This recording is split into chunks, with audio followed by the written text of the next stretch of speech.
O Supremo Tribunal Federal já formou maioria pela absolvição do deputado federal do PP de Pernambuco, Eduardo da Fonte, e do ex-executivo da Petrobras, Djalma Rodrigues Souza. Eles são réus em um processo acusados de corrupção passiva e lavagem de dinheiro em suposta negociação para beneficiar uma empreiteira. Segundo a denúncia do Ministério Público, entre meados de 2009 e setembro de 2010, o deputado federal Eduardo da Fonte e o ex-gerente da Petrobras, Djalma Rodrigues de Souza, teriam recebido R$300 mil da UTC Engenharia, por intermédio do então presidente da empresa, Ricardo Ribeiro Pessoa. A negociação seria para beneficiar a empreiteira em contratos para a construção de unidades de processamento de resíduos de petróleo, no Paraná, Rio de Janeiro e Pernambuco. Os dois viraram réus nesse processo por suspeita de corrupção passiva e lavagem de dinheiro em agosto de 2018, quando a segunda turma do STF recebeu a denúncia. Eles negam qualquer participação em negociações para contratos com a UTC. A defesa do deputado Eduardo da Fonte sustenta que ele foi denunciado unicamente com base em colaboração premiada, sem indícios de qualquer prova. Também afirma que o parlamentar solicitou doações da empresa para a campanha eleitoral no ano de 2010, que eram permitidas na época. O relator do caso, o ministro Edson Fachin, destacou em seu voto que colaboradores e testemunhas divergem quanto ao momento e local da solicitação da suposta vantagem indevida por parte do parlamentar. Conclui-se ainda que, para o diretor financeiro da UTC Engenharia, a solicitação de doação eleitoral por parte de Eduardo da Fonte não estava vinculada aos projetos que seriam contratados com a Coquepar, associação feita apenas posteriormente, quando ouviu o relato dos detalhes da reunião feito por Ricardo Ribeiro Pessoa. Como visto, o conjunto probatório produzido nos autos é vacilante na missão de confirmar a versão acusatória, restando dúvidas não suplantadas pelo órgão acusatório acerca da efetiva reunião entre os denunciados e o colaborador, Ricardo Ribeiro Pessoa. Fachin julgou improcedente a denúncia, votando pela absolvição dos réus. O julgamento no plenário virtual termina na próxima quarta. Até agora, 5 ministros acompanharam o relator. A ministra Rosa Weber, do Supremo Tribunal Federal, negou o pedido feito pela AGU para que aplicativos de mensagens não sejam suspensos por terem descumprido decisões judiciais. O pedido da Advocacia Geral da União chegou ao STF no dia 18 de março, logo após o ministro Alexandre de Moraes suspender a utilização do Telegram no Brasil. Embora questionasse a decisão de Moraes, o pedido da AGU foi apresentado em um outro processo, no âmbito da ADI 5527, proposta em 2016 por um partido político questionando dispositivos da Lei 12.965 de 2014, conhecida como Marco Civil da Internet. Nessa ação, está em julgamento se é admissível a suspensão do WhatsApp por ordem judicial. Para a AGU, o Marco Civil da Internet não pode ser usado para banir plataformas por descumprimento de decisões judiciais. O caso ficou para análise da ministra Rosa Weber. Ela negou o pedido de liminar da AGU, ressaltando que a decisão sobre o Telegram já havia sido revogada, ou seja, já não havia uma situação de fato que sustentasse o argumento de que havia urgência no processo. A ministra Rosa Weber entendeu ainda que a Advocacia Geral da União não usou um instrumento jurídico adequado para fazer o pedido e que a AGU não pode intervir em processos como ações diretas de inconstitucionalidade em defesa de interesses individuais ou pretendendo a proteção de situações específicas. O Supremo Tribunal Federal declarou a inconstitucionalidade da norma federal que dava validade de 1 ano para as passagens de ônibus intermunicipais. A decisão unânime foi tomada em sessão virtual. A Corte seguiu o voto da relatora, a ministra Rosa Weber. Ela destacou que a Constituição Federal definiu que a competência privativa da União legislar sobre trânsito e transportes, que cabe aos municípios organizar e prestar o transporte coletivo de interesse local e aos estados explorar e regulamentar a prestação de serviço de transporte intermunicipal de passageiros. A relatora lembrou ainda que, de acordo com a jurisprudência do Supremo, compete aos estados legislar sobre essa matéria e que, nesse caso, a lei federal invadiu a competência estadual. Já está em vigor a norma do Conselho Nacional de Trânsito que regulamentou a aplicação de multas com o uso das câmeras de vídeo. Você já viu uma dessas câmeras nas ruas? Pois agora redobre os cuidados no trânsito. Na central de monitoramento, um fiscal pode flagrar uma irregularidade e aplicar a multa na hora. Desde o dia 1º de abril está em vigor uma nova norma do Conselho Nacional de Trânsito, o CONTRAN. A resolução número 909 consolida normas de utilização de sistemas de vídeo monitoramento para fiscalização de trânsito nos termos do CTB, Código de Trânsito Brasileiro. E o que diz o código? A infração deverá ser comprovada por declaração da autoridade ou do agente da autoridade de trânsito, por aparelho eletrônico ou por equipamento audiovisual, reações químicas ou qualquer outro meio tecnologicamente disponível, previamente regulamentado pelo CONTRAN. Antes da nova norma, a fiscalização de trânsito já autuava motoristas infratores usando o vídeo monitoramento. Mas muitos recorreram à justiça alegando violação ao princípio constitucional do direito à intimidade e à privacidade, previsto na Constituição. A resolução não especifica, por exemplo, que tipo de câmera pode ser usado, a distância máxima que ela pode estar da infração, se a imagem do motorista infrator vai ser usada na notificação, como nas multas por radares. Mas depois desta matéria, se você ainda não sabia da novidade, vai ficar mais atento no trânsito. A seguir, para o STJ, a mulher que convivia com um homem casado não deve receber benefício do seguro de vida dele. Voltamos já.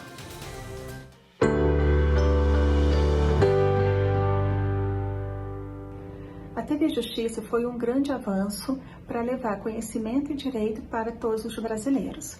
Quando a gente pensa no nosso ordenamento jurídico, a gente verifica que ele é muito denso, muito extenso. E quem não é da área de direito realmente não sabe quais são essas normas. Daí a importância da TV Justiça de levar esse conhecimento a todas as pessoas. Então, isso é algo que fez com que o direito se democratizasse, não fosse apenas daquelas pessoas que estavam lidando ali com o direito no dia a dia.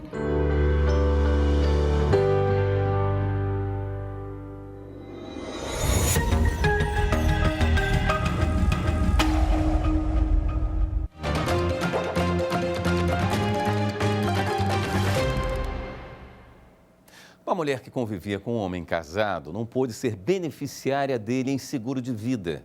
A decisão do Superior Tribunal de Justiça.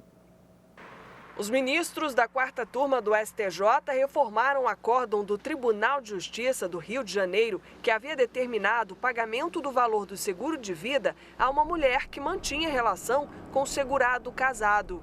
Ao analisar o processo, o colegiado observou que o homem não havia se separado judicialmente nem de fato. Ele convivia com a concubina de forma pública e contínua, ao mesmo tempo em que mantinha o casamento com a esposa. O homem, ciente que a mulher ficaria de fora da herança, indicou 75% do seguro de vida para ela e 25% para o filho que teve nesse relacionamento extraconjugal. O filho foi indicado como o segundo beneficiário para receber o total da indenização caso a mãe não pudesse receber os valores. No STJ, a viúva alegou que o repasse do seguro de vida para a concubina seria ilegal e pediu a reforma do acórdão do Tribunal Carioca para que o saldo da mulher fosse destinado a ela. A relatora, a ministra Isabel Galotti, explicou que a jurisprudência do STJ veda que a concubina seja beneficiária de seguro de vida instituído por homem casado e não separado de fato. Além disso, a ministra destacou o recente entendimento do Supremo Tribunal Federal sobre a impossibilidade de reconhecimento de novo vínculo conjugal quando pré-existente casamento ou união estável de um dos conviventes, inclusive para fins previdenciários. Por maioria de votos, a 4ª turma deu parcial provimento ao recurso especial e determinou o pagamento do capital do segurado para o filho da concubina, conforme indicação do segurado. Em outra decisão, o STJ definiu que a conversão de separação litigiosa em amigável não impede o julgamento de pedido de indenização de um cônjuge contra o outro. O entendimento foi de que a celebração de acordo judicial, que converte a separação litigiosa em consensual, não impede o prosseguimento da ação quanto a pedido de indenização que tenha sido formulado por um dos cônjuges contra o outro. Por unanimidade, a quarta turma reformou decisão do Tribunal de Justiça de São Paulo, que considerou que a ex-esposa, ao firmar acordo na separação, renunciou tacitamente ao direito de obter reparação pelo alegado comportamento agressivo do ex-marido. O processo aponta que o acordo tratou apenas da separação de alimentos e da guarda do filho do casal. A mulher requereu a separação alegando culpa exclusiva do ex-marido, que ameaçou agredi-la fisicamente, inclusive na presença da criança, além de ter passado a persegui-la. Ela pleiteou ainda indenização por danos materiais e morais. O juízo de primeiro grau extinguiu o processo sem julgar o mérito, sob o fundamento de ausência de interesse de agir. O Tribunal de Justiça de São Paulo, concordando com a sentença de primeiro grau e com a tese de renúncia tácita, também negou o prosseguimento da ação. Ao STJ, a mulher sustentou que a Corte Estadual, ao estender os efeitos do acordo aos demais pedidos, violou o artigo 843 do Código Civil, segundo o qual a transação deve ser interpretada restritivamente. O relator do recurso, ministro Marco Buzzi, pontuou que o acordo celebrado no caso dos autos deve se restringir aos pedidos de separação, alimentos e guarda do filho, pois em nenhum momento a ex-esposa declarou expressamente desistência ou renúncia ao direito no qual fundamentou o pedido de indenização. O relator destacou que, de acordo com a recorrente, o único objetivo ao firmar o acordo foi preservar os direitos do filho, razão pela qual fez questão de que a reparação de danos não fosse incluída, já que pretendia prosseguir com a ação em relação a esse pedido. No voto do relator, seguido por todos os ministros da quarta turma, foi ressaltado que não há incompatibilidade lógica entre o acordo em torno da pretensão principal, que trata da separação, e o prosseguimento do processo em relação às pretensões conexas. E o STJ ainda decidiu que os juros de mora sobre as diferenças de aluguéis vencidos contam desde o momento da intimação dos executados. O processo teve origem em ação renovatória de locação de imóvel ajuizada por uma empresa de telefonia. O objetivo era a renovação compulsória do contrato firmado com os donos de área comercial destinada à colocação de antenas. O juízo de primeiro grau determinou um novo valor do aluguel e fixou as diferenças devidas com juros de mora de 1% ao mês, desde a data apurada no laudo pericial. O Tribunal de Justiça de São Paulo havia considerado a data de apuração de um novo laudo pericial o termo inicial dos juros moratórios relativos às diferenças de aluguéis. Ao recorrer ao STJ, a operadora alegou a ofensa ao artigo 73 da Lei do Inquilinato e ao artigo 397 do Código Civil. Argumentou que em ação renovatória julgada procedente, os juros de mora relativos às diferenças de aluguéis devem incidir desde o trânsito em julgado. Para a relatora ministra Nancy Andrighi, a sentença de procedência do pedido renovatório produz efeitos ex tunc, ou seja, o novo aluguel é devido desde o primeiro dia imediatamente posterior ao fim do contrato primitivo. Ela explicou ainda que o entendimento consagrado de que, em regra, os juros de mora incidem desde a citação não se aplica à hipótese de ação renovatória de aluguel. Desta forma, a terceira turma reformou o acórdão do TJ de São Paulo e firmou o entendimento de que, no âmbito da ação renovatória, inexistindo o prazo fixado na sentença para a quitação das diferenças dos aluguéis vencidos, os juros de mora devem incidir desde a intimação dos executados para pagamento na fase de cumprimento de sentença, conforme o artigo 523 do Código de Processo Civil. Agora, uma decisão do Tribunal Regional Federal da Primeira Região, com sede em Brasília. O TRF manteve a condenação a militares e eles deverão ressarcir o ITA pelos custos da formação. O Instituto Tecnológico de Aeronáutica, o ITA, em São Paulo, é referência no ensino de engenharia. Mas quem cursa o ITA se compromete a seguir a carreira militar. O caso de 2 oficiais engenheiros que pediram para se desligar sem cumprir os 5 anos de trabalho como oficiais, conforme exigido em lei, chegou à Justiça. Na decisão, o Tribunal Regional Federal da Primeira Região afastou a exigência prévia do pagamento de indenização para desligamento da aeronáutica, mas manteve a condenação dos militares ao pagamento dos custos da formação profissional no ITA. O relator desembargador federal, Wilson Alves de Souza, entendeu que o valor a ser pago deve ser definido considerando o período que era exigido que o militar se mantivesse na ativa e o tempo de serviço efetivamente prestado. Veja no próximo bloco, visitas ao Supremo Tribunal Federal são retomadas. Voltamos em instantes.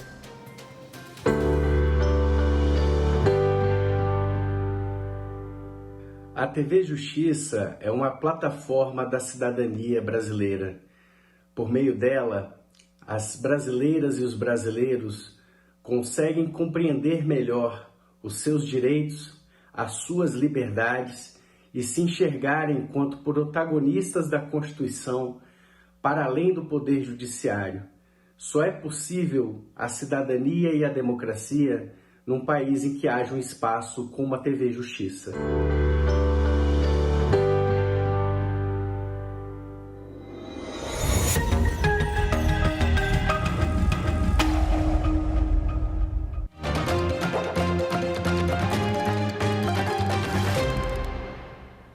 O Supremo Tribunal Federal está novamente de portas abertas para receber visitantes. Mas quem quiser conhecer os espaços precisa fazer o agendamento no site da Corte para evitar aglomeração. Os grupos terão, no máximo, 10 pessoas.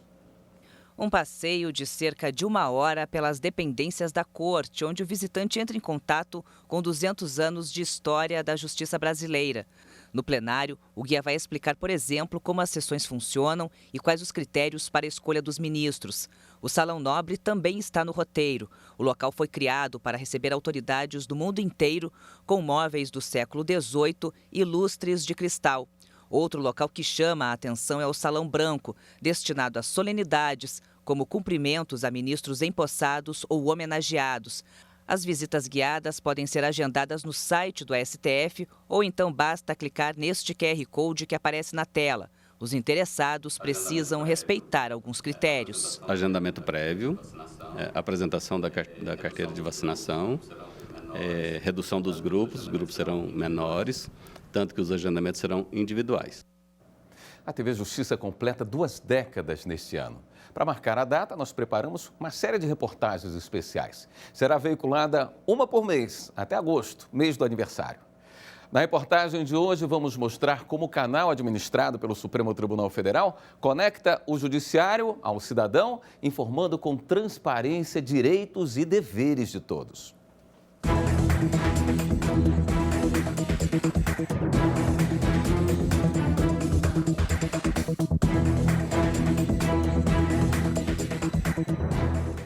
Uma emissora exclusiva para divulgar as notícias do Poder Judiciário.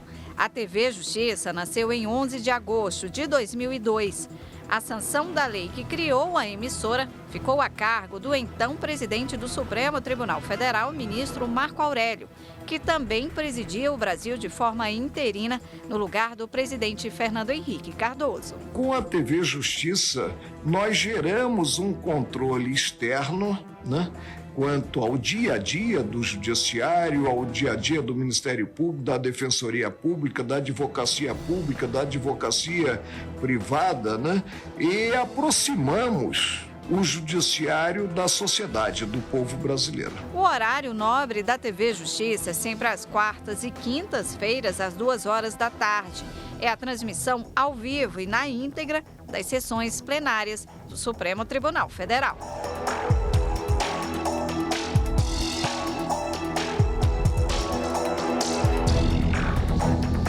As decisões judiciais devem verdadeiramente chegar à sociedade e não apenas aos atores processuais. TV Justiça adentrou o lar das famílias brasileiras. Decisões submetidas agora não mais apenas aos controles recursais, mas ao escrutínio público.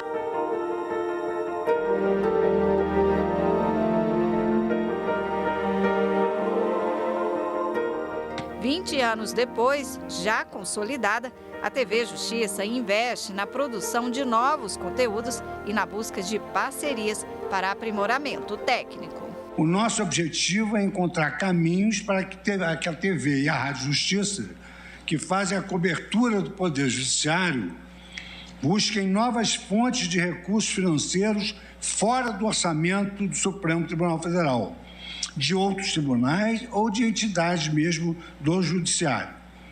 Cumprir essa meta é importante para atender às necessidades de modernização e de manutenção de maquinário das nossas empresas, impossibilitadas de serem integralmente contempladas com o orçamento atual. A TV Justiça é um canal de televisão público administrado pelo Supremo Tribunal Federal. Ocupa um espaço deixado pelas emissoras comerciais em relação às notícias ligadas às questões judiciárias. Mostra os direitos e deveres de todos os cidadãos. A inclusão por aqui é tratada com prioridade. As sessões plenárias, jornais, alguns programas e todos os eventos ao vivo são transmitidos com recursos de acessibilidade, como Libras, a língua brasileira de sinais, audiodescrição e closed caption. Transparência também na divulgação das audiências públicas do Supremo. Uma oportunidade de participação do cidadão no processo de tomada de decisão da Corte. Os ministros ouvem os depoimentos de pessoas com experiência e autoridade para discutir o assunto em questão. E a TV Justiça transmite ao vivo e na íntegra todos os debates.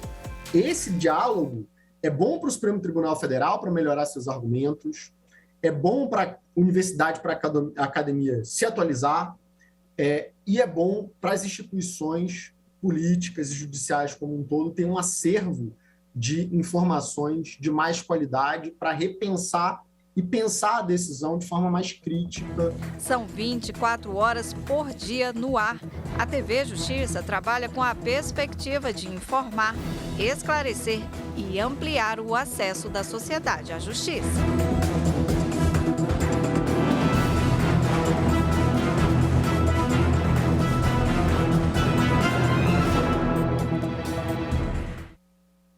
O Jornal da Justiça fica por aqui. Obrigado pela sua companhia, uma boa noite, até amanhã.